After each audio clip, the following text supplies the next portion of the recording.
ओम शांति। 19 अगस्त 2024।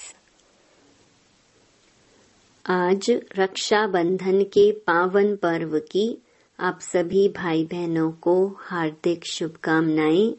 Happy Rakshabandhan. बाबा के महावाक्य। मीठे बच्चे, ज्ञान की धारणा करते रहो तो अंत में तुम बाप समान बन जाएंगे। बाप की सारी ताकत तुम हजम कर लेंगे। प्रश्न: किन दो शब्दों की स्मृति से स्वदर्शन चक्रधारी बन सकते हो? उत्तर: उत्थान और पतन, सतो प्रधान और तमो प्रधान, शिवालय और वैशाल्य। यह दो बातें स्मृति में रहें तो तुम स्वदर्शन चक्रधारी बन जाएंगे।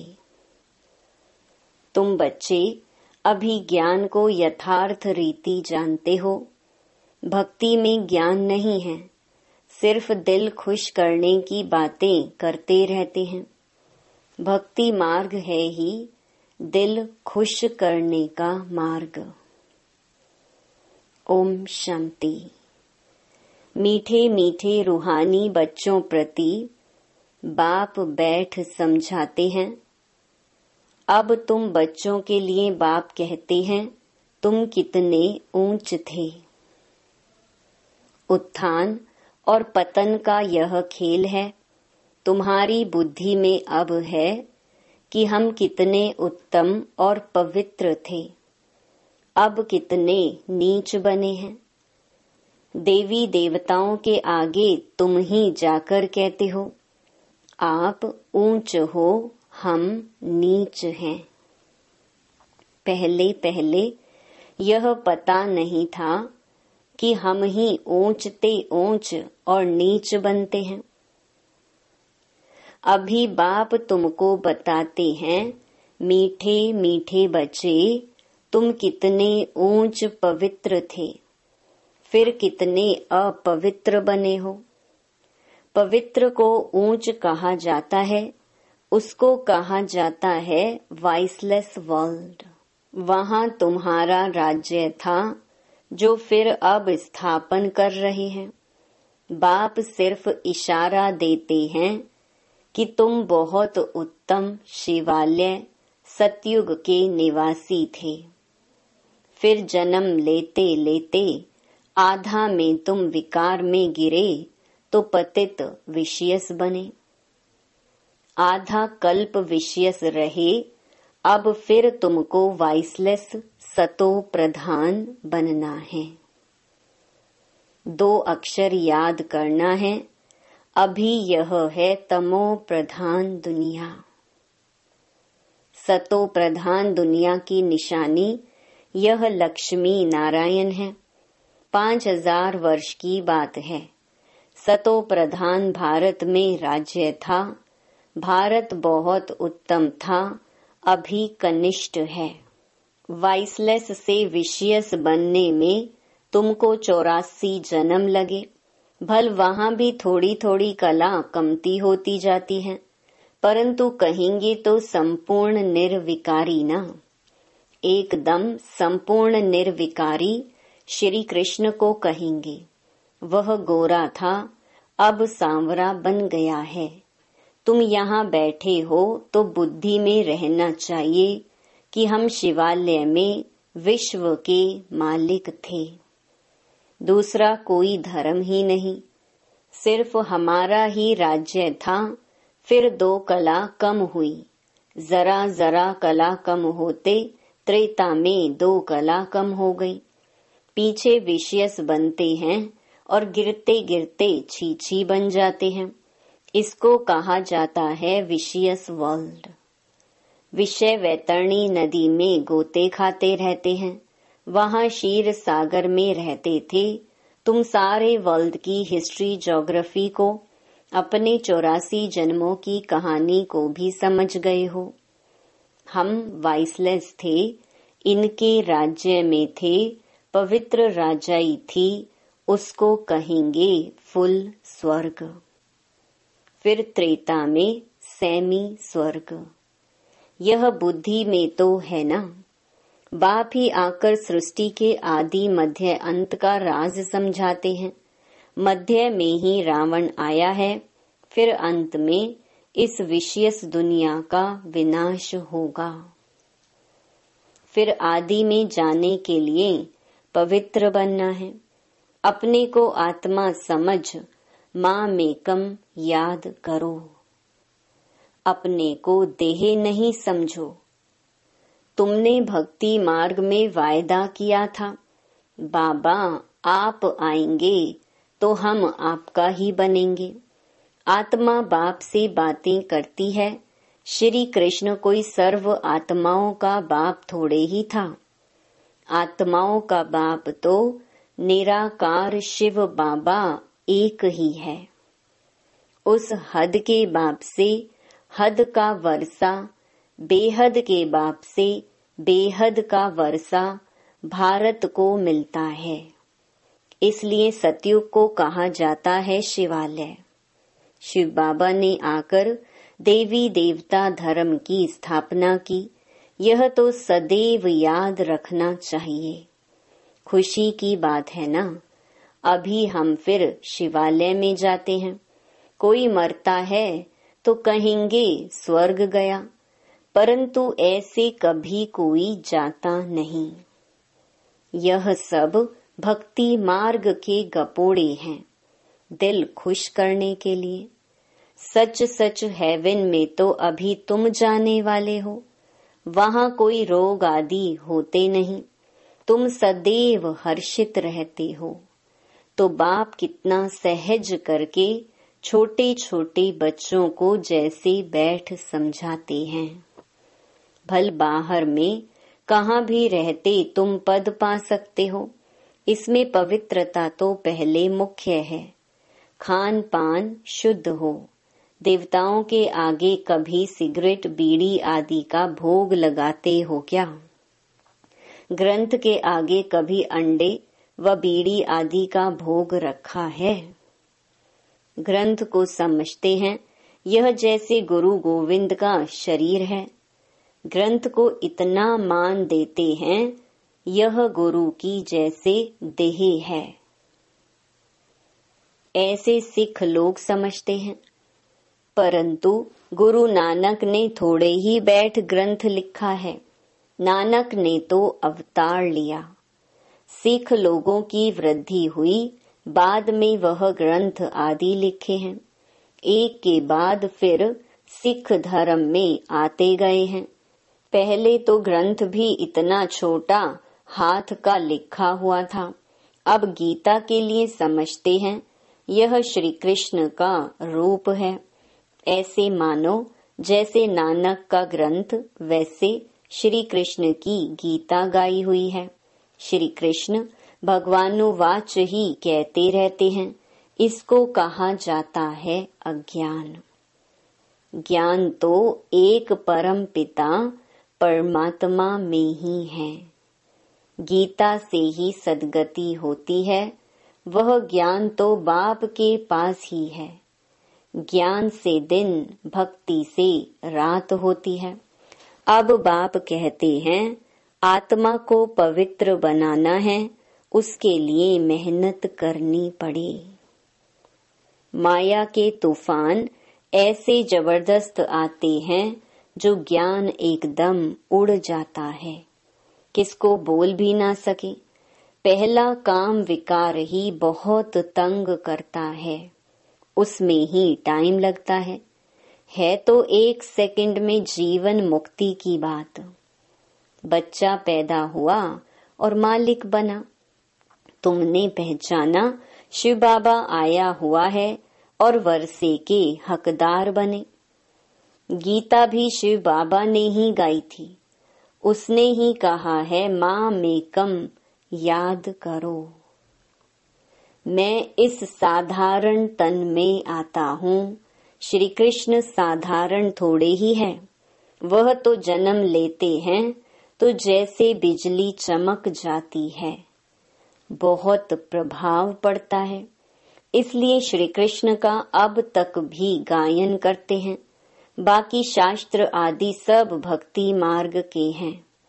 इंग्लिश में फिलॉसफी कह देते हैं।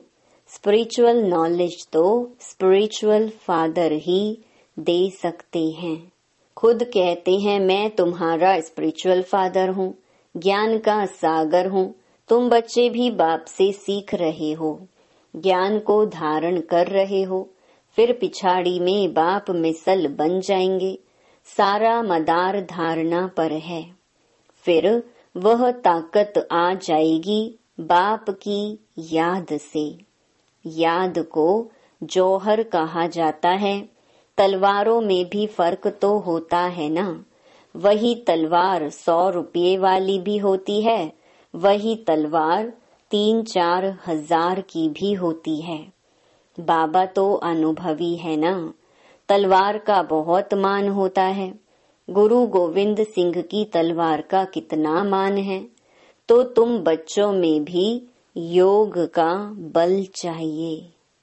तो ज्ञान तलवार में जौहर चाहिए।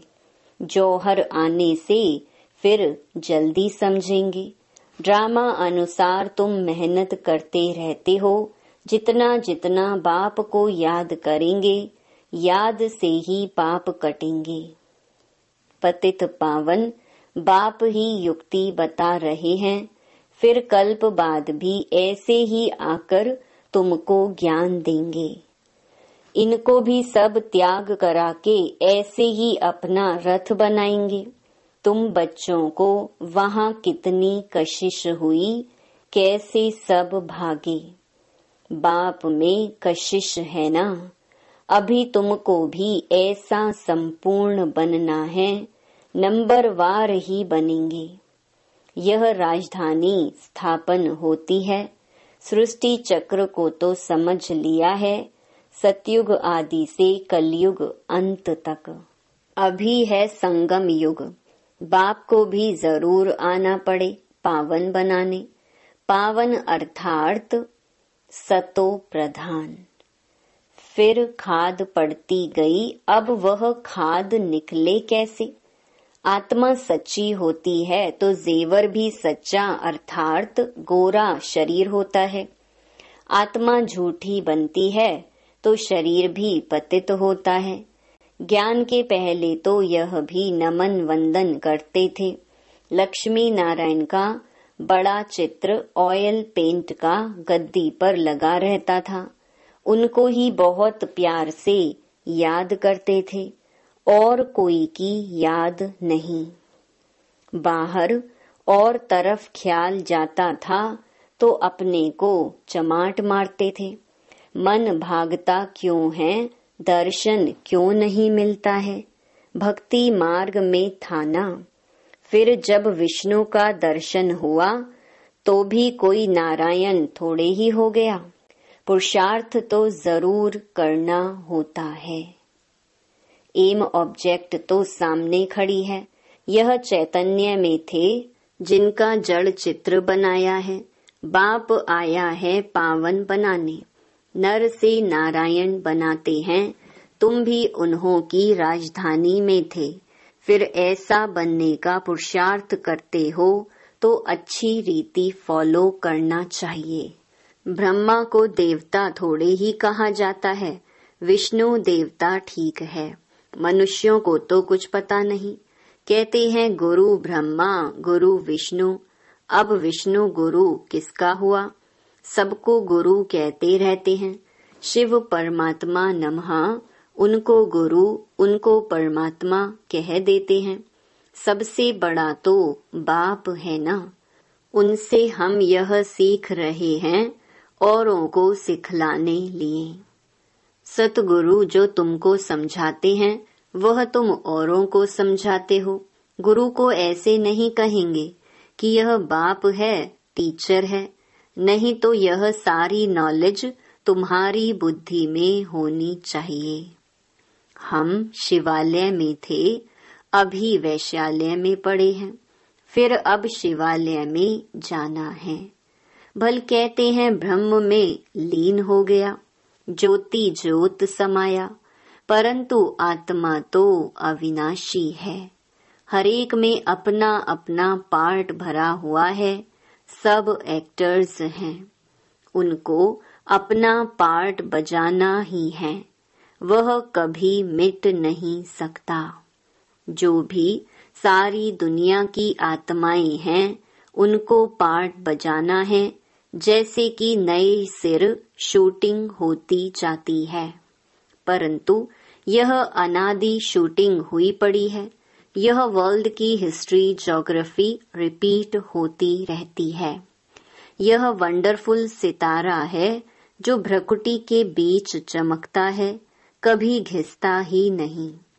यह ज्ञान तुम्हारे में आगे नहीं था।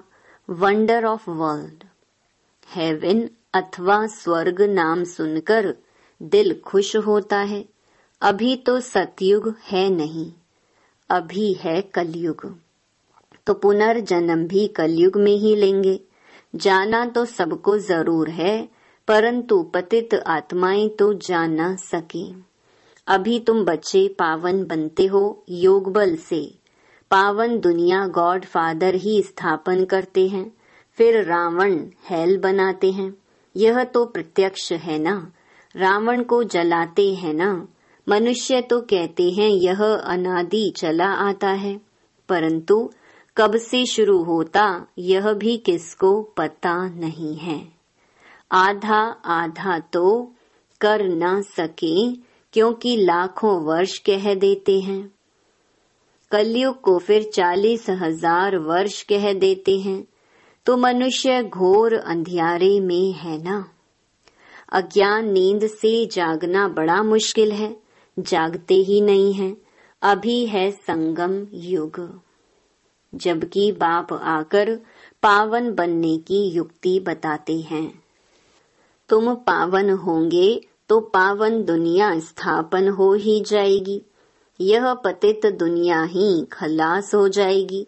अभी कितनी बड़ी दुनिया है, सतयुग में तो बहुत छोटी दुनिया हो जाएगी। अब माया पर जीत पाकर पावन जरूर बनना है। बाप कहते हैं माया बड़ी दुस्तर है, पावन बनने में ही अनेक प्रकार के विघ्न डालती है।